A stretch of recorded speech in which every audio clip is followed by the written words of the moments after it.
I feel like I've been gone for a while, I feel like they ran off with the crowd. I feel like they can't offer a crown cause Thank you I for feel like this a time. I god as of appreciate you, now. So who giving do me I the time gotta to reach? interview you, Who do man. I For gotta real, speak to? Who do it's an I gotta honor. see? Thank you for the opportunity. Thank you. Of course, man. Of course. So, sorry. Uh, so what I'm gonna do is usually I open up real quick just with the hey, welcome to Truth Talk Radio, and I'll talk about Truth Talk Radio, give the intro, and then I'll say I welcome in my guest, and then I'll say your name, and then I want you to we can interact from there. So Okay. that's usually how I get started. I go 1, 2, 3, and then boom. So I say Armani. Is that how you want to be introduced, or is there Amari. Amari?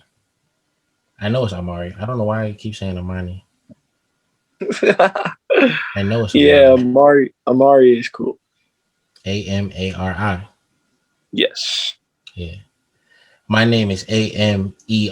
So Yes. I was actually looking at your name earlier. I was like, yo, his name is mass similar to mine. I was like, right. hey, wow. My mother said she put Q in front of it. So I guess that was like kind of a family thing, the Amir thing, that Amir theme, and then everyone took their choice of it. But Feel you. it's really close. So I was like, yeah, it's kind of like some clan stuff, That's how it's kind of, we was I kind of, see that. from the same pool. I see that. Can join. Right, right. And I appreciate the being able to interview you because you're a stand-up character in the community, and I see you working out here. Arlanda is definitely putting you in these places. Shout out to her, and you standing solid, even doing everything you're doing, showing love to the brethren. And it's not even like you out here for selfish tip. Yeah, of course you want to make money, but you're out here trying to empower people. So I thought that was a great thing for a person of your age to be doing. It's a rare thing. So I wanted to give this opportunity to give voice to you being of your age bracket, just on this type of tip. Like, yo, we need to be on this politic tip. We need to be on coming together, and why you think that.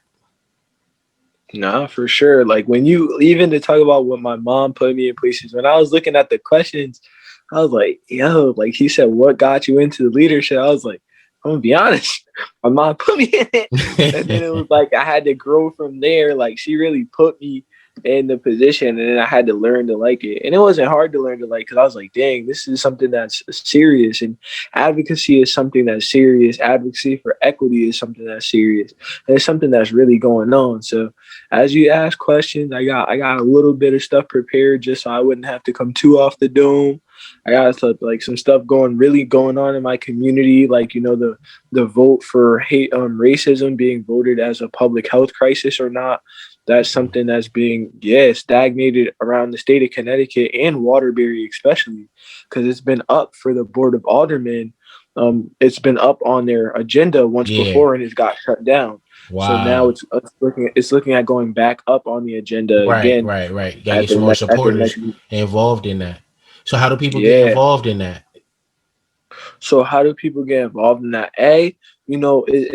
It's important to stay calling and joining your local board of aldermen meetings and voicing your opinion. Make sure that the community understands your voice. Make sure that they know your voice.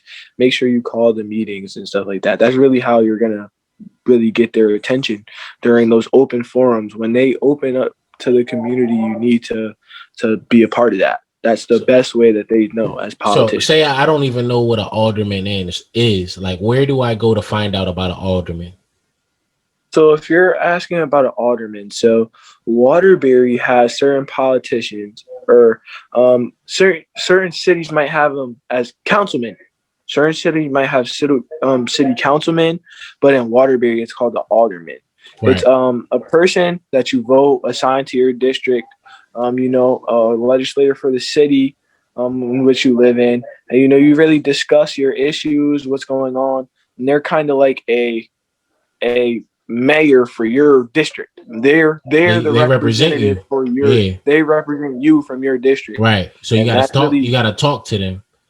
Yeah, talk to them. Make sure you voice their opinion, because there's a like they're you. You put them in office, Right. so they have to respect you and your opinion. Right. They're there as a front for you.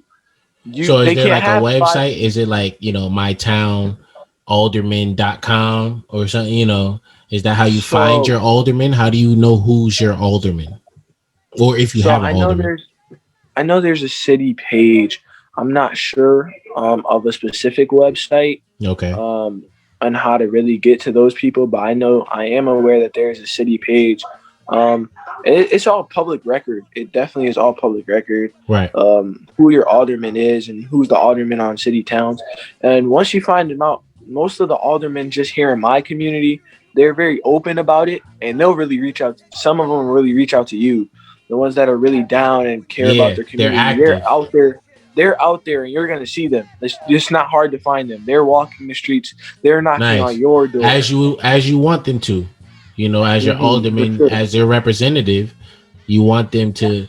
And this is one of the reasons. Maybe I'm biased. I just feel like everyone should be on this tip, and I'm so glad that you are, even at your young age. See, it takes a while for people to understand the impact that their voice has in the right spaces. So when there's times like, on the 3rd, they're gonna have this meeting that makes an impact on your community, I feel like people need to understand to be there, and that they can say something. That's exactly what I'm trying to get. That's the point I'm trying to get across. We need to accountability.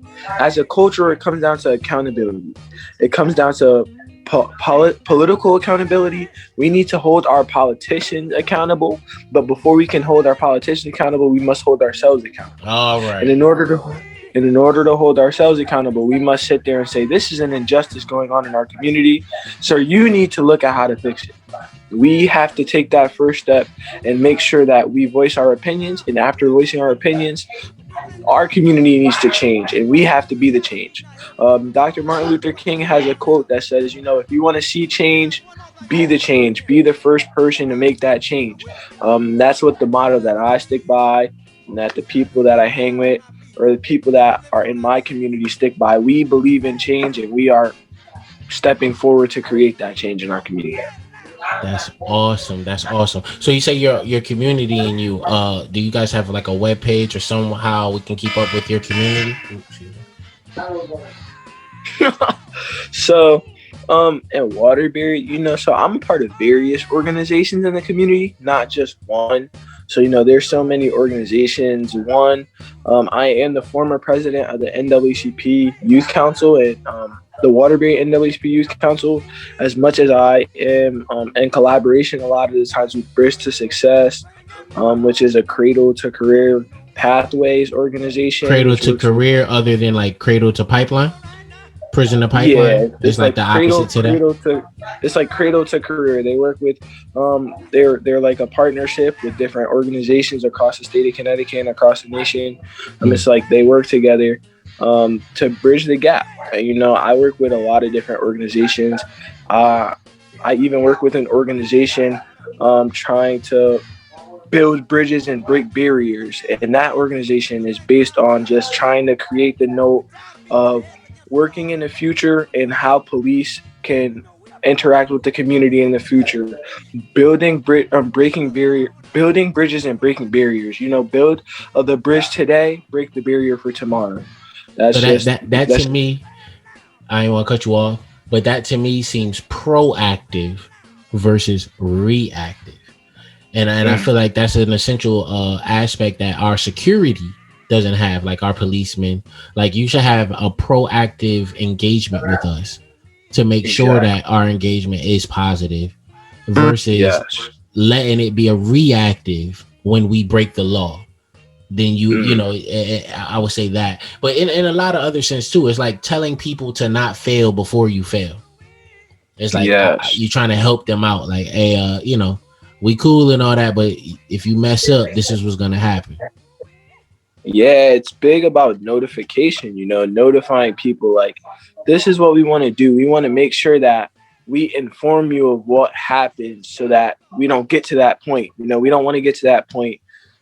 That's why I believe there's so many programs out here which are trying to build a better future. Everything is about, we can't change the past, but we can make sure that history doesn't repeat itself. We can make sure that there's not a sequel. We can make sure that in the future we are brighter than brighter than we have ever been. I like to look at the star terminology. You can't keep a star down. The star has to be bright. So we're going to make sure that our future is brighter than our past. Every day we step forward and we take another step. So that's how I kind of like to look at it. That's great, man. That's great. I hate to believe that that's unique to you, that you feel that passion to go beyond what is acceptable. I say acceptable culture. Like for us to hate on one another, to us to try to big up on our friend, to make them feel bad, make them envious of us, and you worrying about like the lesser BS, I would say. You know what I'm saying? You're focused on, if we could do this as a people, the things that we could build, we could have a Jerome's as big as Macy's. You know what I'm saying? Like we could have natural grown, homegrown fruit. I feel like, Africans, right? When we want to eat healthy and all that, we always go back to the Africans because they know all the roots and how to plant, and they know agriculture and all that. Like even the native Indians, they know how to plant the corn and different things that grow in clay and dirt. So it's just like, I believe as human beings, we all have the same core needs, right? Food, water, and shelter. It's like, as human beings, we need these basic things. But the necessity. Yes, to live amongst one another, now we got additional laws. Like, don't take my stuff, don't steal, don't kill me. Now we got these commandments, right? And I feel like it builds to this overall structure that is designed for the human race, right? The human race as not as the white race, not as the black race, not as the Chinese race, but the human Homo sapiens. For our species to exist, we must learn to coexist.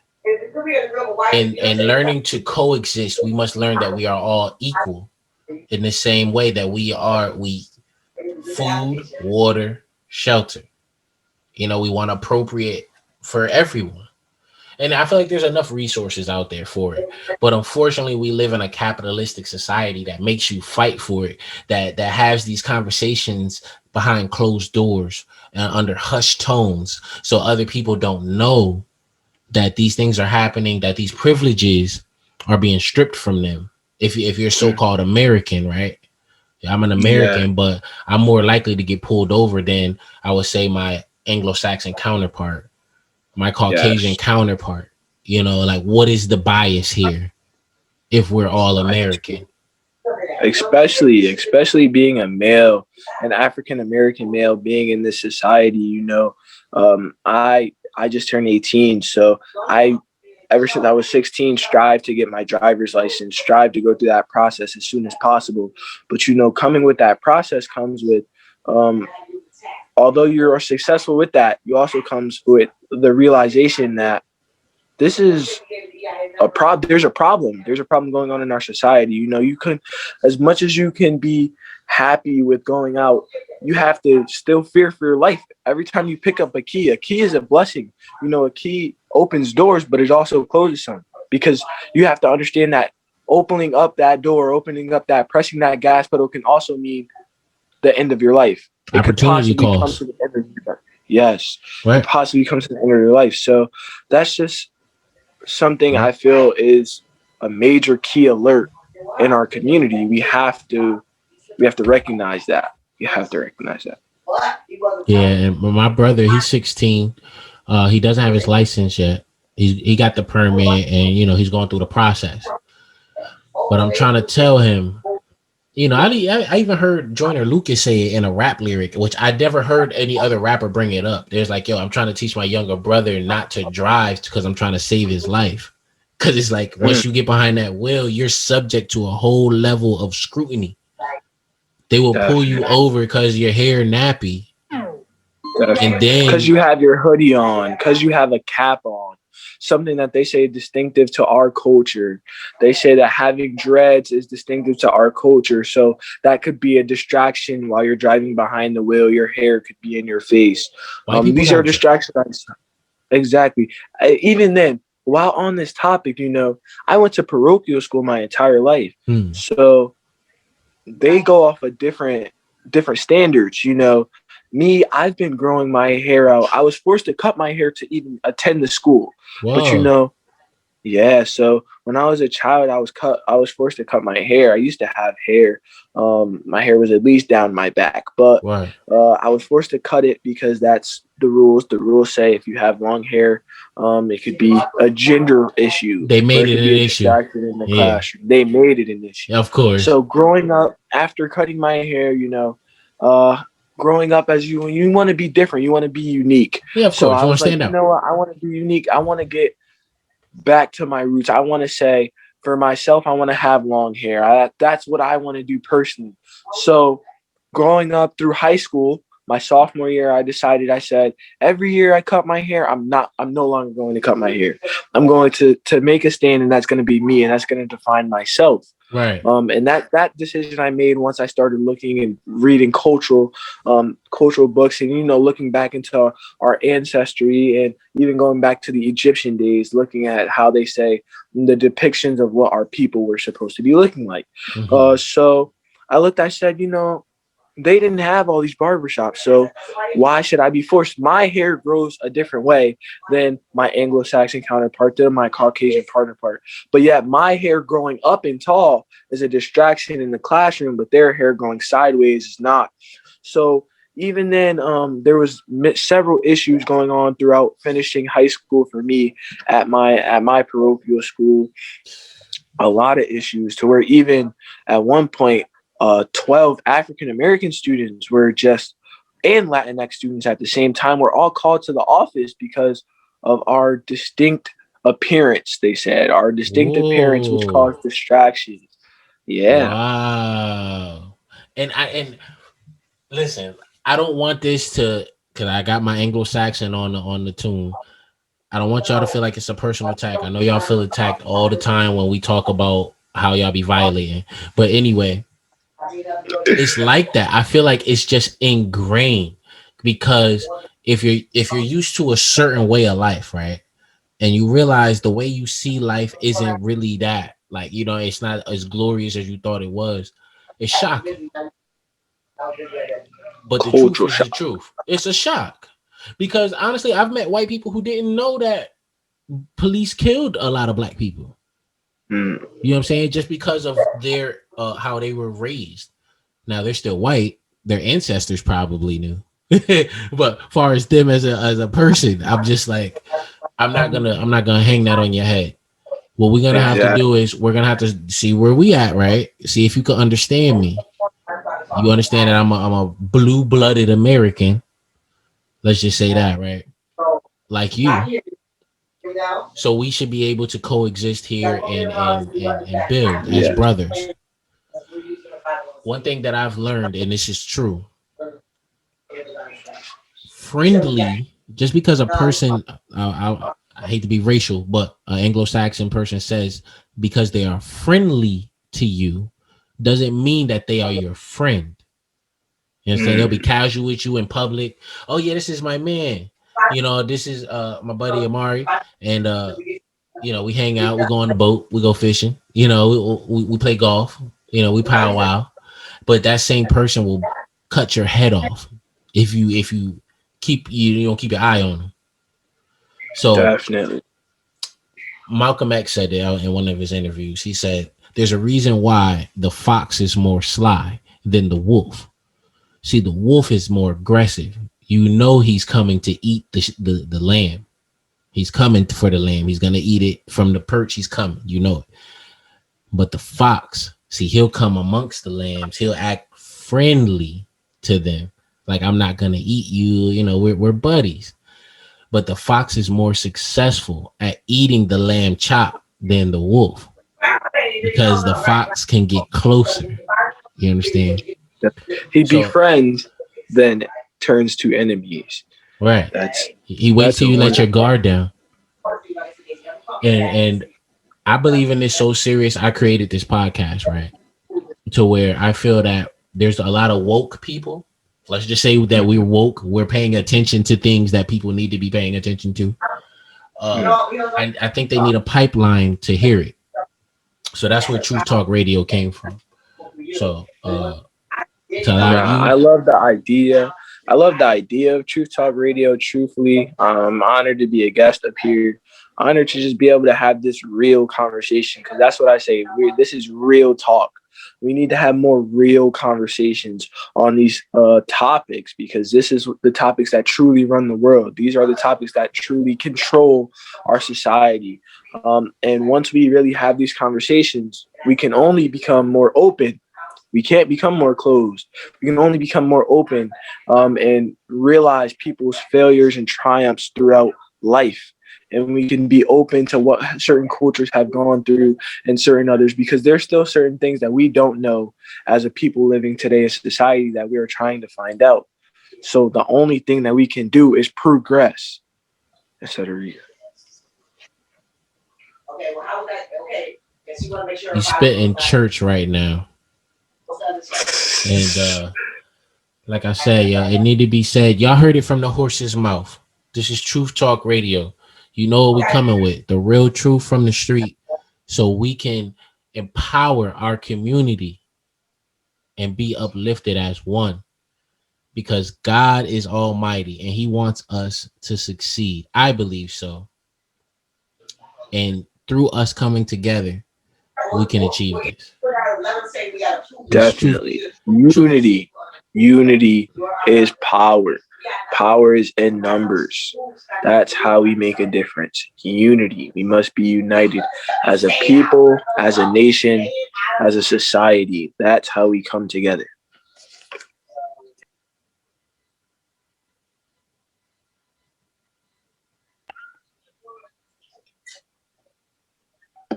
You want to say that again? Because, without that. Oh, no, that was it. That was it. Yeah. Nah, we good because I always edit it. You know what I mean? This is post edit. It's going to post on Tuesday at 1:00. So tomorrow I'll run through. I have a little intro music I like to play. No, I know. I was going to say, I thought we was just having a conversation. We never even got to go through the intro. So I was recording the whole time. So it's all good. Oh, all right. So, like I said, I just wanted a regular conversation. That's how it has to be. It has to be genuine. I don't want it to be like script, like, okay, question 2. Since you asked this how I'm going to answer. It has to be more organic. I feel like bar conversations, or like you at the cookout, you just at the bench with your cousin. That's the magic right there. That's the realest. That's when people are honest. You know what I mean? They'll lie to everyone else in their life, but those little intimate moments, they have to trust in somebody for something. Mm-hmm. For sure. But I just feel like more truth needs to be shared. The more truth is, the more truth illuminated, the less ignorance people will have in their life. Like, I didn't know that. You know what I'm saying? Like, you know how many times I heard I didn't know that? Like how to change a tire. Like, for me, I learned how to change a tire very young. But a lot of people, which I guess the people I've met, they don't know how. I felt that. It's been important to learn how to take care of yourself. That's basic. Certain things, certain necessities that you need to learn. You gotta get a flat, bro. Yeah, like first thing you learn when you get a car is like you gotta jack change that flat. Yeah, that's what you do. Like, keep jumper cables on. Emergency. You know what I'm saying? A little bag. You gotta keep that emergency bag. You're always prepared for an emergency. Yeah, that's what I was taught. You gotta get on that level. But a lot of people aren't taught that. So it's like I used to. The only thing that made me angry in school, right? She going, oh. Yeah, she's talking to someone. Oh, because we're so in Waterbury, we're looking at planning some. Because like for me, like I like to help the community with the best thing I can do. So lately, I've been looking at Amazon. Amazon as the company, they kind of we're trying to get donations so that we can service the Berkeley Heights area, which is a low income housing area. Around the corner from where I live at. It's about 4 streets away, but it has over 2,000 residents. So we want to make sure that we service our own people because we need to make sure our people are straight so that we can be unified. So how can people help with that? So donations are definitely key. Time, volunteering. Where do they donate? Where do they volunteer? So right now we're still in the planning stages, but as far as donating, you can donate. Let me think. I will get back to you on that. It's slipping my mind right now, but okay. That's just one thing we're doing. Then test of right now since let's talk politics just for 1 second. Right now, sessions are happening, representative Senate sessions like that. So we're big testimony right now. I'm getting me and some people in my community to really testify on certain bills because there's certain things going on in politics right now that we need to be involved in certain things. So that's what's really going on right now. Like for me right now, the biggest thing that I can do is make sure that I notify my people about the direct things that are going on throughout politics on the state level. It's great to be involved locally, but the state level is really where it's at. Like I believe Wednesday, I just testified on Senate Bill 866, the act of implementing the governor's budget. And in that bill, if you truly look at reading it, it's saying that our inner city schools are not good enough. It's saying that our inner city schools are not good enough and building from that. So that bill is really saying that they want to build up what's an open choice program, which is already in act right now. The open choice program is giving students an opportunity to say, if you live in Waterbury, we're going to get rid of zoning and we're going to allow you to go to school in Canterbury. Charter schools did that. Yes. Charter schools opened the door for that. So, but they're saying that they want to take funding from these inner city schools. So say Waterbury, Waterbury has about 5 public schools, right? They're going to say, we're going to take $2 million that we would normally be giving to them, put that in a fund so that we can bus 500 students from Waterbury to Killingsworth every day for them to get that education. 2 million? And that's what we're going to, $2 million. So they're going to take away from schools that are already having low performance rates, basically. Right. They're taking more funds away from them. They're taking more funds away from them to build up these schools that don't necessarily need it. And they're not in lower income cities either. They're not.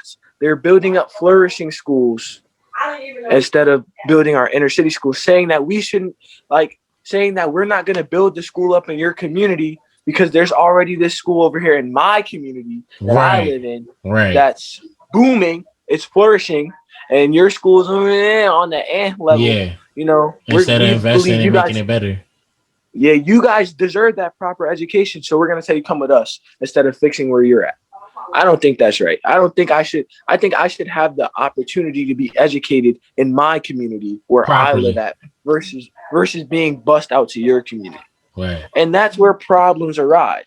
And when we look at that in our community, we have to look at as students, because that's the general population that I deal with as a youth. I come in day-to-day contact with these people that are going through these issues, and for such a long time, Waterbury has fallen a victim to the school to prison pipeline. You talked about the pipeline earlier. You mentioned it briefly. The school to prison pipeline is something major. One fact about Waterbury had the most school arrests on a rate for the past 3 years. Wow. Than most schools combined on the East Coast put together. So they're taking our children, our students, our people, and putting them in prison at the age of 15. I don't know about you, but I know at the age of 15, that shouldn't be affecting the rest of my life when I'm 30. And That shouldn't affect me when I'm 45. For but black yeah, and brown people, that's their reality. For our people, this is a problem. And we need to put an end to that.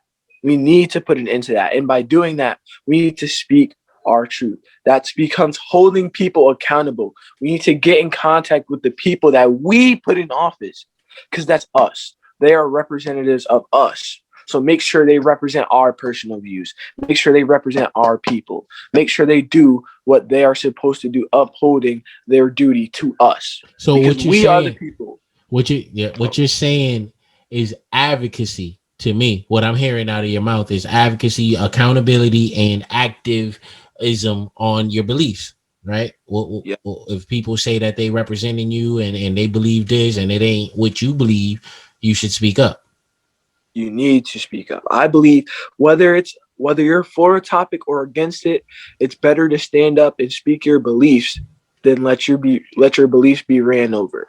Whether you're for it in opposition, it doesn't matter. But it's important to just make sure that your beliefs are known, because that's how we become more united. That's how we become unified.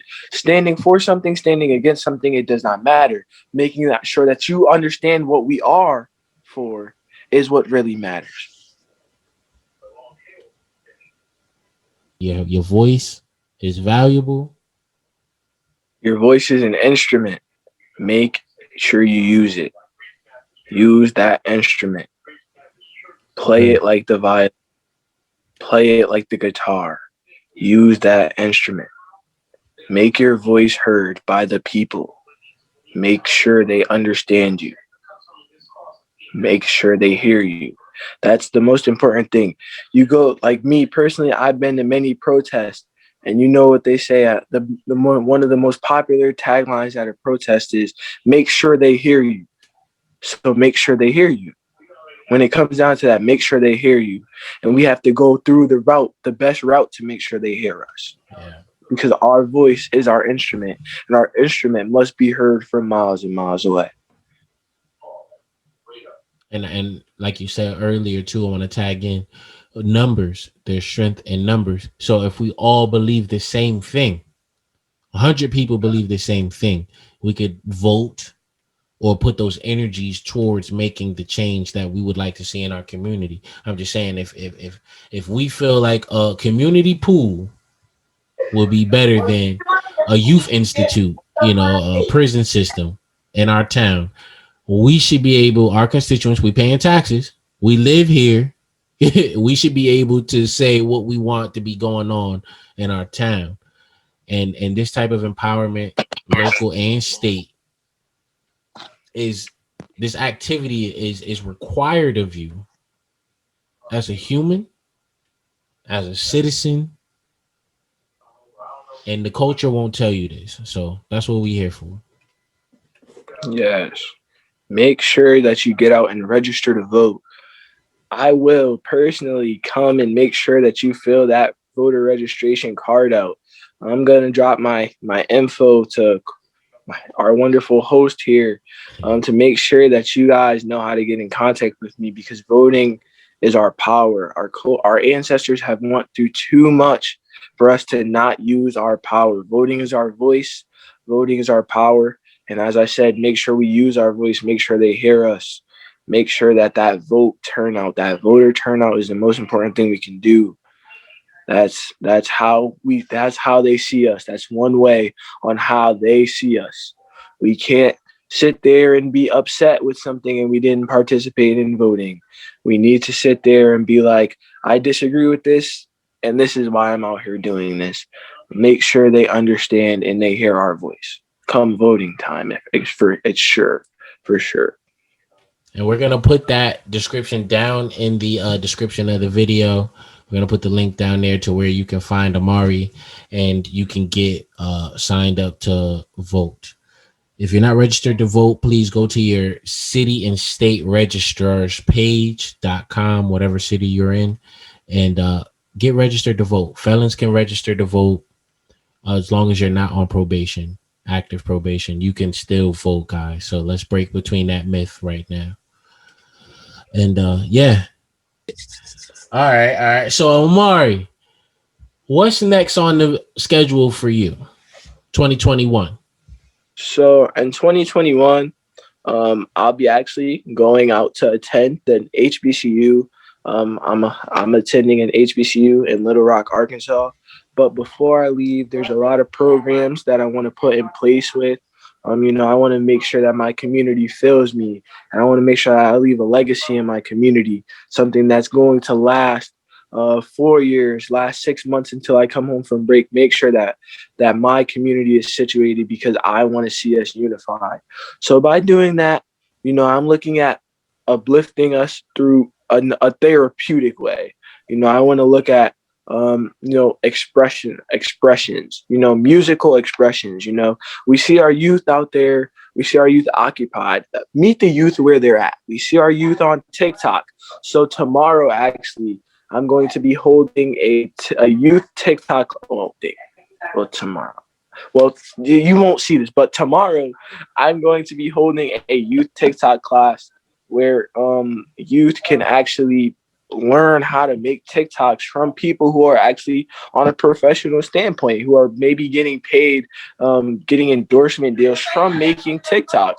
So these are the people that are really doing it. We get them to come to our community. As we're on a podcast today, next week I'll be doing a podcasting class. I'll get that out to our wonderful host so he can share that. I'll be doing a podcasting class so that our minority, can't even say black and brown, can't even just say Latinx, our people, because our people are just such more combined, so that our people understand what media is all about.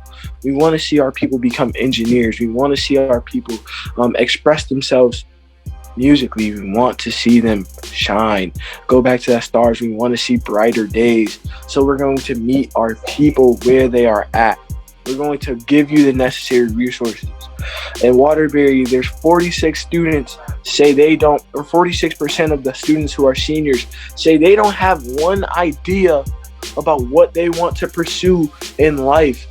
I believe in providing those resources, providing those possibilities, because you never know who you meet. Me, myself, I met the president at my college thinking he was a security guard guarding a bathroom, and he changed my life with the scholarship. You wouldn't believe the people you have. You wouldn't believe the connections if you just take a look. So that's what we believe. That's what I believe in. I believe in voter registration. I believe in pushing that. I believe that in cultural upliftance. I believe in cultural upliftance. That's what we're going to do. That's my next move. And if anything, if I could leave you with anything, please go out and join an organization. And if you join that organization and you feel they aren't doing something, make sure your voice is heard and get them to do something. Be the difference. Express yourself. Make sure that you are doing something so for me, I call it a cultural duty. I call certain things as a cultural duty. I say, you have to pay respect to your culture. Voting is a cultural duty. Our ancestors couldn't do it, so we need to do that. I say the fact that we can, women's rights, that's a cultural duty. We must support that. We must support our people.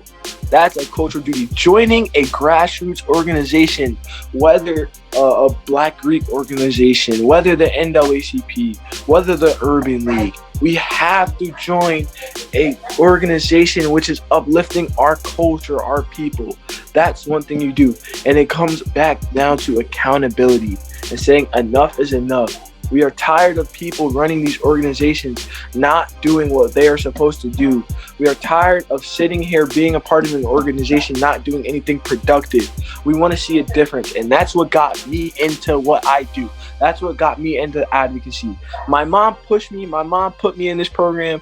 I was like, what? Why did I do that? And it dragged me to learn. It forced me to learn what's really going on. And once you really take a look at the injustices, you'll never stop.